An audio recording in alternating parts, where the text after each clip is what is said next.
যতটা হেলদি তার থেকেও বেশি টেস্টি। দুর্দান্ত স্বাদের এই রেসিপিটা বানাতে মাত্র 10 মিনিট সময় লাগবে। সকালে ব্রেকফাস্টে অথবা স্কুল অফিসের টিফিনে চটজলদিতে এটা তৈরি করে নিতে পারেন। নমস্কার বন্ধুরা, দীপার ডায়েরিতে আরও একটি নতুন পর্বে সকলকে স্বাগত। আজকে হাজির হয়েছি একেবারে অনেক স্বাদের একটা ব্রেকফাস্ট রেসিপি নিয়ে, যেটা বাচ্চারা কিন্তু ভীষণ পছন্দ করবে। আর বাচ্চারা সবজি খেতে চায় না, আজকে এই সবজি দিয়ে তৈরি করে নেব দারুণ একটা ব্রেকফাস্ট। এখানে আপনি আপনার পছন্দের সবজি দিতে পারেন। আমি যেমন দিয়েছি কুমড়ো, গাজর, ফুলকপি। আপনি চাইলে এখানে মটরশুঁটি দিতে পারেন, বিট দিতে পারেন, বাঁধাকপি, ব্রোকলি, যা আপনার ঘরে হাতের কাছে থাকবে সমস্ত রকম সবজি দিয়ে কিন্তু এই রেসিপিটা তৈরি করা যায়। এখানে একটা পাত্রের মধ্যে জল ফুটতে দিয়ে তার উপরে এরকম একটা জালি দিয়ে দিয়েছি। আপনার কাছে জালি না থাকলে যে ছিদ্রযুক্ত যে থালাগুলো হয় সেগুলো দিয়ে দিতে পারেন। তারপর সমস্ত সবজিগুলো দিয়ে ঢেকে রেখে দেবেন। এখানে আমি একটুখানি কভারটা, যেটা একটা ছিদ্র ছিল, সেটাকে একটা লবঙ্গ দিয়ে বন্ধ করে দিয়েছি। অন্যদিকে একটা পাত্রের মধ্যে নিয়ে নিয়েছি আমি সুজি 1 কাপ, আর সাথে দিয়ে দিচ্ছি দই। দইয়ের পরিমাণটা একটু বেশি দিলে কোনো অসুবিধা নেই, বেশি দিলেই বেশি ভালো হবে। আমি এখানে 4 টেবিল চামচ মতো দই দিয়ে দিলাম। আর তারপর দইটা সুজিটাকে ভালোভাবে এটাকে আমি মিশিয়ে নিলাম। দইটা সুজিটা মেশানোর জন্য সামান্য জল তো দিতেই হবে, ভালোভাবে এটা মিশছে না যেহেতু দইটা আমার একটু টাইট ছিল। তারপর ভালো করে এটাকে মিশিয়ে নিলাম। একটুখানি মেশানো হয়ে গেল, এরপর ঢাকনা দিয়ে রেখে দেবো 10-15 মিনিটের জন্য। হাতে সময় থাকলে কিন্তু 1 ঘন্টা আপনি রেখে দিতে পারেন। 10 মিনিটের দিকে কিন্তু এটা একদম সেদ্ধ হয়ে গেছে। দেখুন একদম সেদ্ধ হয়ে গেছে। গরম রয়েছে প্রচণ্ড, তাই একটুখানি ঠান্ডা করে নেব। আর ঠান্ডা হয়ে গেলে এটাকে একটা মিক্সার গ্রাইন্ডারের মধ্যে দিয়ে এটাকে পেস্ট করে নেব। তার মধ্যে দিয়ে দেবো আমি আদা, কাঁচা লঙ্কা। ভালোভাবে একটা স্মুথ পেস্ট আমি বানিয়ে নিলাম। পেস্টটা তৈরি করে নেওয়া হয়ে গেছে। এরপরে এটা খুলে দেখে নেব এটা কতটা টাইট হয়ে গেছে। এটা বেশ টাইট হয়েছে, যেহেতু সুজি আছে তাই এটা ফুলে গেছে। বন্ধুরা, এই রেসিপিটা বাচ্চাদের তৈরি করে দিতে পারেন বা বড়দেরও অফিস টিফিনে এটা করে দিতে পারেন। এটার সাথে সাথে সবজিও খাওয়া হবে, অথচ একটা হেলদি রেসিপিও তৈরি হয়ে গেল। একেবারে ইউনিক স্বাদের নতুন ধরনের এই রেসিপিটা তৈরি করেছি। একবার হলেও তৈরি করবেন, আমি গ্যারান্টি দিচ্ছি এই রেসিপিটা আপনি কোনোদিনও খাননি। এরপর 1/2 কাপ পরিমাণে আমি এখানে আটা দিয়ে দিলাম। আর এটা আপনি চাইলে কিন্তু ময়দা দিয়েও করতে পারেন। আবার যদি আরও হেলদি করতে চান তাহলে এখানে 1/2 কাপ পরিমাণে আপনি চালের গুঁড়ো দিয়ে দিতে পারেন। এখানে আমি 1/2 কাপ পরিমাণে আটা ব্যবহার করেছি। আটাটা দিয়ে ভালো করে এটাকে মিশিয়ে নিলাম। এর মধ্যে কিছু সবজি দেব। সবার প্রথমে দিয়ে দিলাম ক্যাপসিকাম কুচোনো, ধনেপাতা কুচোনো, যাই দেবেন একটু মিহি করে কুচিয়ে নিতে হবে। এরপর কিছু মশলা যা আমাদের ঘরে থাকে, হলুদ গুঁড়ো, লঙ্কার গুঁড়ো, chilli flakes, oregano, chaat masala, গরম মশলা, যা মশলা আপনার কাছে থাকবে সেই সমস্ত মশলা আপনি দিয়ে দেবেন। মশলার মধ্যে কোনো রকম কোনো বিধিনিষেধ নেই। এরপরে ভালো করে এটাকে মিশিয়ে নিতে হবে। এটা একটা ওয়েট লস রেসিপি। এটা ওয়েট লসের জন্য, ওয়েট ম্যানেজমেন্টের জন্য ভীষণ উপকার। এরপরে পরিমাণ মতো নুন দিয়ে দিলাম। আর যদি আপনার কাছে হিমালয়ান পিঙ্ক সল্ট থাকে সেটা দেওয়ার চেষ্টা করবেন, সেটা আরও হেলদি। এরপর ভালো করে একটু মিশিয়ে নিলাম। মেশানো হয়ে গেলে আমি একটুখানি এর মধ্যে কালো জিরে দিয়ে দিলাম 1 চা চামচ। আর আমি এখানে দিয়ে দেব একটু, যদি আপনার কাছে কেশরি মেথি থাকে তাহলে একটু কেশরি মেথি দিয়ে দিতে পারেন। ভালো করে মিশিয়ে নিয়ে এটাকে, আর এখানে আমি আর কিছু দেব না, বেকিং সোডা, বেকিং পাউডার কোনো কিছু দরকার নেই।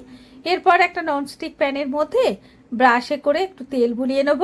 তারপর 1 হাতা করে ব্যাটার নিয়ে এভাবে ঠিক ঠেলে নেব। দেখুন বন্ধুরা কতটা সুন্দরভাবে তৈরি হচ্ছে। এটা কিন্তু খুব একটা পাতলা হবে না, এটা প্যানকেক টাইপের হবে। এরকম করে বা চিলার মতো বড় সাইজের, ছোট সাইজের, যেরকম আপনি করতে চান সেইভাবে করে নেবেন। ওপর থেকে যদি মনে হয়ে থাকে একটু ধনেপাতা কুচি দিতে পারেন, একটু কেশরি মেথি দিতে পারেন, লম্বা লম্বা স্লাইস করে বিট রুট কেটে নিয়ে দিতে পারেন। খেতেও ভালো লাগবে, খাওয়াও ভালো, আবার দেখতেও কিন্তু ভীষণ ভালো লাগবে। আমি এখানে একটুখানি ওপর থেকে ধনেপাতা কুচনো ছড়িয়ে দিলাম। তারপর এটাকে আমি 5 মিনিট মতো এটাকে তৈরি হতে দেব। একটুখানি চিলি ফ্লেক্স দিয়ে দিলাম, এটা একেবারেই অপশনাল, যাতে দেখতে ভালো লাগে। ঢাকা দিয়ে রেখে দেবো 3 থেকে 5 মিনিট। 5 মিনিট পর ঢাকনাটা খুলে নেব। দেখুন বন্ধুরা তেল ছাড়া কতটা শুকনো শুকনো হয়ে গেছে, কতটা সুন্দর হয়েছে দেখেই বুঝতে পারছেন। এরপর আলতো করে উল্টে দিলেই কিন্তু হয়ে যাবে। যদি কেউ মনে করে থাকেন যে একটু তেল বেশি খাবেন, দিয়ে দিতে পারেন, কিন্তু আমি হেলদিভাবে বানিয়েছি, একদম healthy recipe, weight loss recipe, তাই এইভাবেই আমি তৈরি করে নিলাম। ব্যাস, আশেপাশে যদি মনে হয় থাকে একটু ব্রাশে করে তেল ব্রাশ করে দিতে পারেন, অথবা কয়েক ফোঁটা তেল এই পাশে দিয়ে দিতে পারেন। এপিট ওপিট একটু লালচে করে ভেজে নেবেন, যে মুচমুচে হবে, খেতে বেশি ভালো লাগবে। ব্যাস, গরম গরম সার্ভ করে দিতে পারেন। সার্ভ করার জন্য আপনি স্যালাডের সাথে পরিবেশন করতে পারেন, অথবা বাড়িতে তৈরি রায়তা দিয়ে করতে পারেন, বাড়িতে চাটনিও তৈরি করে নিতে পারেন, গ্রিন চাটনি যেটা। তাহলে বন্ধুরা দেখুন কত সহজে কত সুন্দর একটা রেসিপি, তাও আবার হেলদি রেসিপি, সবজি দিয়ে তৈরি, একদম প্রোটিনে ভরপুর। এই রেসিপিটা তৈরি করতেও খুব কম সময় লাগলো, খেতে কিন্তু অপূর্ব। তাহলে বন্ধুরা তৈরি করে নিন আজকে রেসিপিটা। ভিডিওটা যদি ভালো লাগে তাহলে প্লিজ ভিডিওতে একটা লাইক করে দিয়ে বন্ধু বান্ধব আত্মীয় পরিজনের সাথে শেয়ার করার জন্য অনুরোধ করলাম। আর নিত্য নতুন এই ধরনের রেসিপি পাওয়ার জন্য দীপা ডায়েরি চ্যানেলটা সাবস্ক্রাইব করে নিয়ে সঙ্গে থাকবেন। দেখুন বন্ধুরা কতটা সুন্দরভাবে তৈরি হয়ে যাচ্ছে। একটা তৈরি করতে 3 থেকে 4 মিনিট সময় যথেষ্ট। যদি মনে হয় আপনি একটু মুচমুচে করে খাবেন, তাহলে আপনি আরও 2-3 মিনিট একটুখানি লো হিটে ভেজে নিতে পারেন, যেটা একটু ক্রাঞ্চি ক্রাঞ্চি হবে, খেতে কিন্তু বেশ ভালো লাগবে। ব্যাস, এইভাবে সমস্তগুলোই কিন্তু আমি তৈরি করে নেব। আর এই রেসিপিটা তৈরি করতে সমস্ত মিলে মাত্র 10 মিনিট সময় লাগবে। হাতে যদি আপনার সময় কম থাকে তাহলে করতে পারেন, তবে হ্যাঁ, যদি 10 মিনিট বা 15 মিনিট এই ব্যাটারটাকে রেস্টে রাখতে পারেন, সেটা কিন্তু মানে একটু বেশি ভালো হবে। তাই একটু চেষ্টা করবেন একটু আগে থেকে ব্যাটারটা তৈরি করে রেখে দেওয়ার। আপনি আগের দিন রাত্রেও কিন্তু ব্যাটারটা তৈরি করে ফ্রিজে রেখে দিতে পারেন, সকালে উঠে চটপট বানিয়ে দিতে পারবেন, তাতে কিন্তু কোনো অসুবিধা হবে না, খেতেও কিন্তু বেশ ভালো লাগবে। দেখুন বন্ধুরা কত সুন্দর, কত সহজে কত একটা টেস্টি রেসিপি তৈরি হয়ে গেল। আর এটা তৈরি করতে তো কত কম সময় লাগলো, দেখতেই পেলেন। খেতে কিন্তু অপূর্ব। একবার যদি বানিয়ে আপনি না খান, আপনি বিশ্বাসই করতে পারবেন না যে এই রেসিপিটা এতটা ভালো হতে পারে।